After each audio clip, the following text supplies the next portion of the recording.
mga kabrad, isang napakagandang hapon muli sa ating lahat at yun nga muli, kagagaling lang ulit natin sa trabaho. Meron tayong 3 araw tayo atang hindi nakapag-video sa ating mga alaga dahil sobrang busy tayo.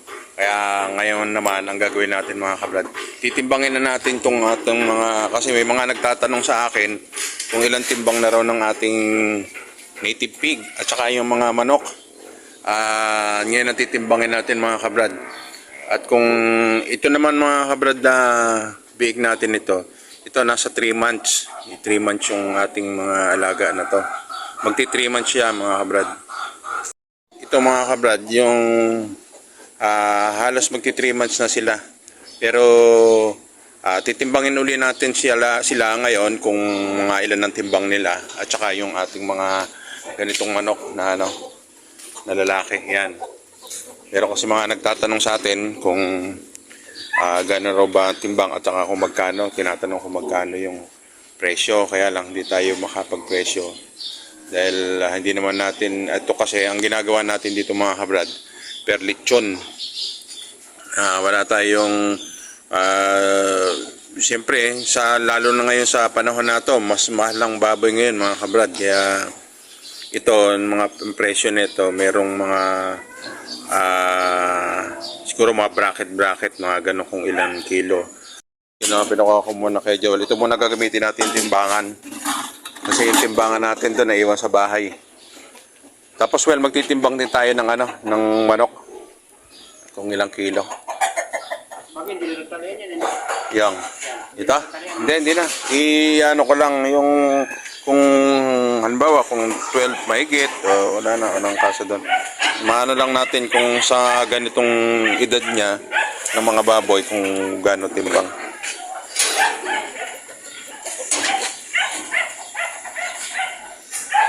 Halos naman ito mga kabrad, pare-parehas halos yung taas. Yung ilapad nila halos ganun din.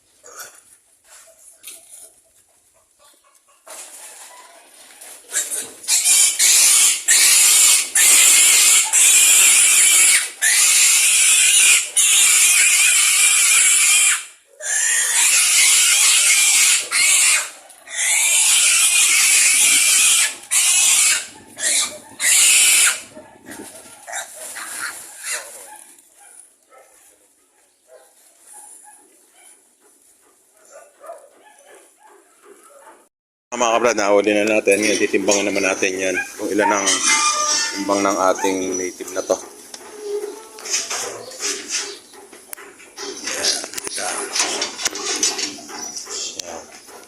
So, ito, ang timbang, 7, 12, 11.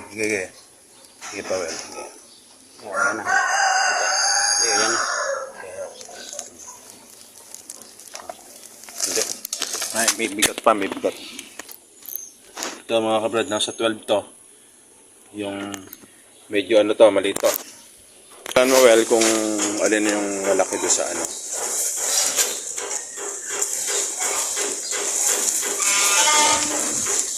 Yan, 12 kilos to. Sige, well, yan mo, baka dito tumakbo yan. Hindi, pumasok ko sa loob, pasok ko. Mahirap maghuli niya. Okay. So ayun, yung hinuli ni Joel, yung nasa na yan, hindi kalakihan well na. Mas malaki yung nando sa sulok.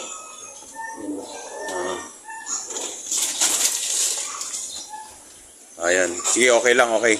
So ayan mga kabrad, 12, kasi may natimbang tayo dati nung nakaraan, 13.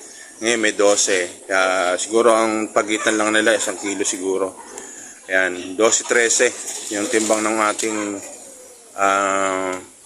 mga bake na to. Ayan, tapos naman natin sa manok. Hindi pala pwede.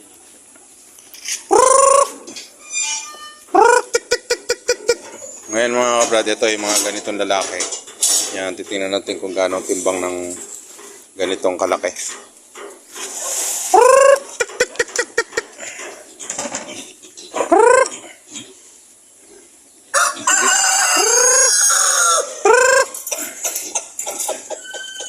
Iba niya, baka humapon na eh, no?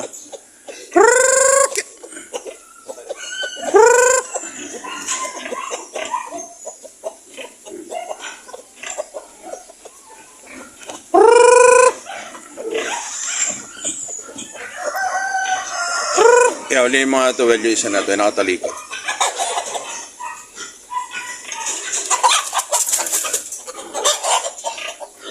So, ayan. Ayan, mas malaki na andun eh. Yun. Yung nga, well, yan. Ipo mo lang siya ng ano. 2 1/4. Bitawan mo nga, well. Ito yung 1/4 ang gagawin ko.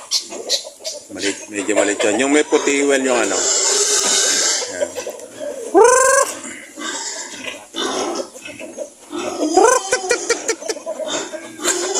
Ano ba, tinaman bang mo, well? Ito yung malaki na yan, yan. Ayan, nakatalikod. Ayan, may puti sa buntot.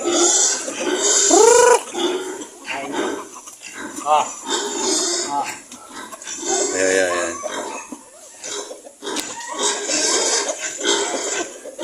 Yan, well, nakatalikod sa'yo na yan.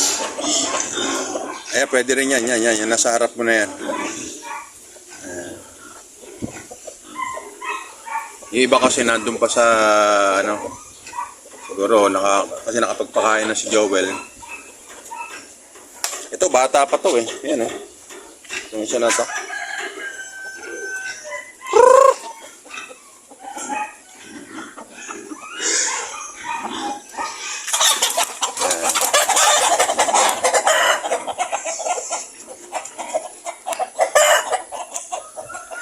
Wala ka mga muna. Iyan naman.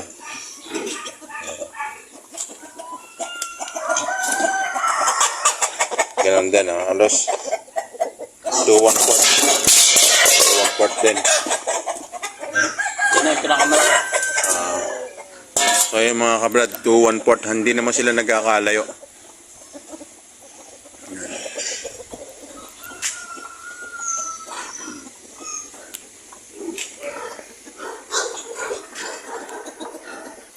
Ito naman mga native natin dito mga kabrad. Ito ano na to eh, pang kutsinilyo. Saktong-sakto lang to mga kabrad yung ganitong size. Pang kutsinilyo yan. Kaya may nagtatanong sa atin, ito nasa mga 12 to 12 kilos doon naglalaro mga kabrad. Itong ano na to, yung ating mga native. Tapos yung ating mga manok naman, 2 1/4. Pero yung iba, bata pa, ito yung, kamukha na ito yan mga kabrad yan. May iksi pa yung tahid. Kasi may bata pa yan. Bata pa to yan. Ito may iksi pa yung tahid, bata pa yan.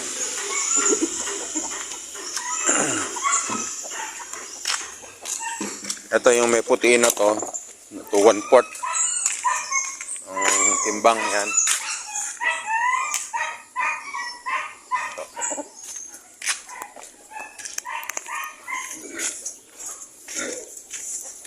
Tapos ito naman ating mga kabrad na si Chubby, malapit na nga dahil ito may mga lumalabas sa kanyang puti-puti. Kaya ang ginawa ni Joel, nilagyan na niya ng dayame. Tsaka yung kanyang berta, yung siya pulang-pula na. Dali ka. Ito. Ang ba ito si Chubby? Yan. Chubby.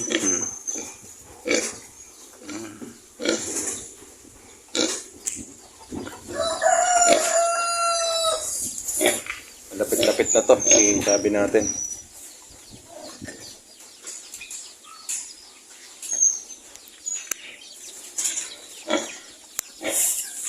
Nga mga kabrad, yung ating mga native pig, sa edad niya nila na bali, magti 3 months na sila. Pero ang timbang nila, tumimbang na sila ng 12 kilos, saka 13 kilos. Kaya okay na yan, pang kutsinilyo mga kabrad. Tapos yung sa manok naman natin, yung ating mga lalaki, ito yung mga ganito. Nagtitimbang sila ng, dalaway tinimbang namin ni Joel na tumimbang sila ng 2 and 1/4. Pero iba mga bata pa yan mga kabrad ito. Tapos ito namang kulungan na to, ang gagawin ni Joel yan, lilinisin yan. Tapos tatanggalin natong inahin. Tapos yung mga ano na yan, lilipat na lang natin dito sa brooder. At yung malalaki, ililipat na natin to. Ito yung mga nasa 1 month old na. Ito medyo malalaki na yan. Ililipat na natin doon para mas maganda yung tinalakaran nila. Well, dito naman ang kunin mo na lang dito, yung itira mo na lang yung medyo maliliit. Tapos kunin mo na lahat ng mga ano. No? Ayan. Hindi. Sige.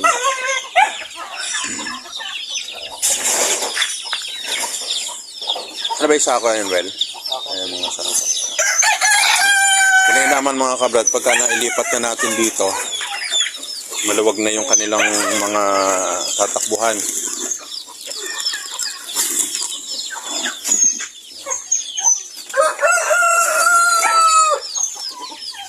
Alis muna natin mga sako.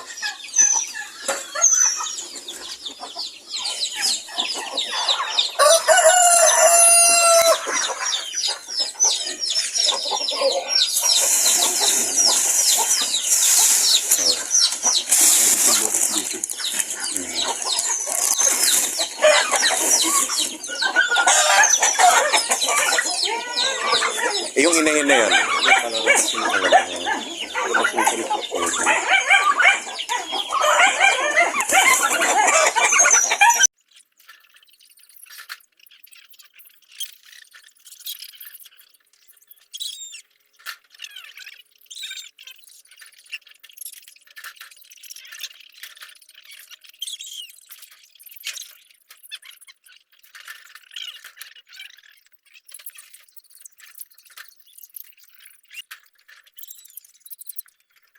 So mga kabrad, ito, lilipat na lang muna natin dito yung medyo malalaki. Ayan. Tapos yung sa kabila, kukunin na natin.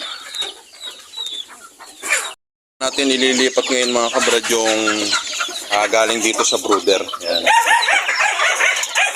Teka.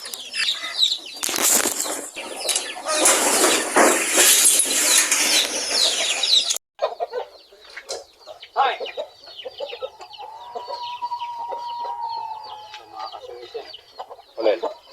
Oh, yeah.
Bitawang sana Noel, hindi mo. Hindi, papunta rito yan.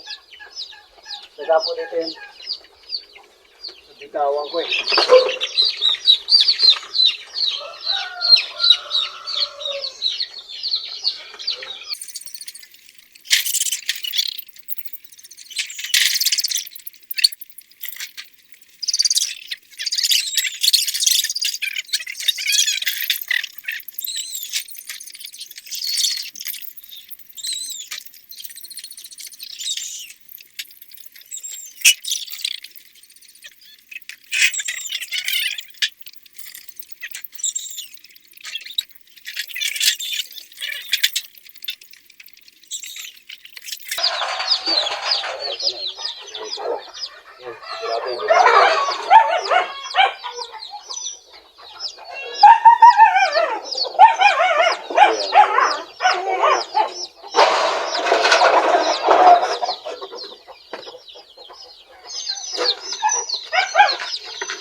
So ayan mga kabrad, nailipat na natin yung kalahati lang kasi yung iba medyo maliliit kasi nga hindi pare-parehas yung kanilang edad.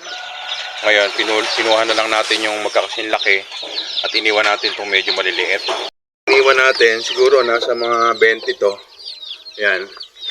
Tapos yung ang dinala natin dito sa ating kulungan dito, ito.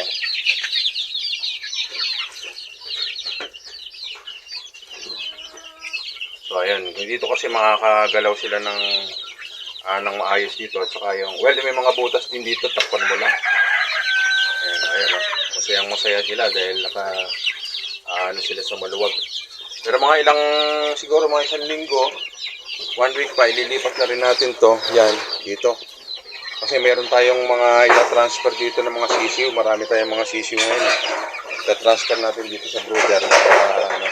Kulang na kulang tayo sa brooder, yan.